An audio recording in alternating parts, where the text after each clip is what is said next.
What's up mga suki? Dito na naman tayo sa fish market ng Kuwait. Kahit kagabi ng madaling araw may pagsabog na naman dito, pero kailangan natin lumabas para bumili po ng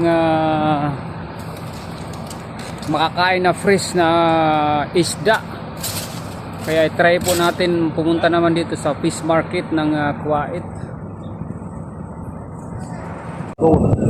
Ayan po yung mga isda, marami po yung mga isda.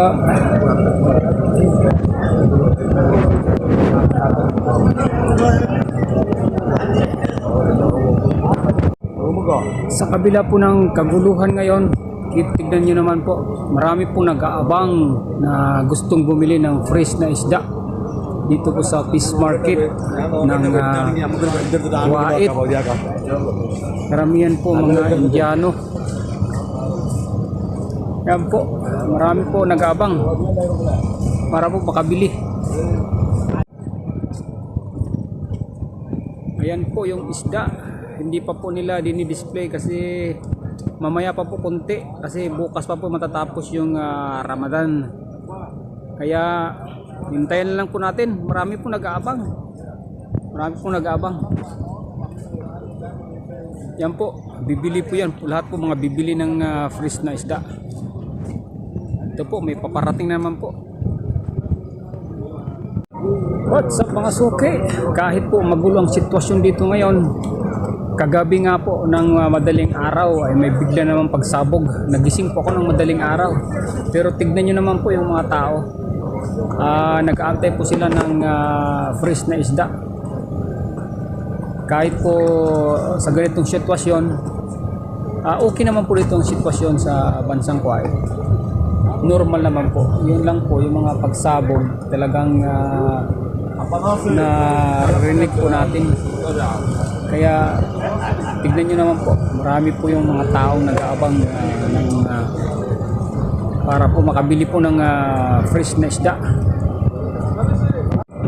Ayan po, nagsidatingan na po yung mga namimingwit or mga fisherman. Daming isda, karamihan po ay pusit na malalaki.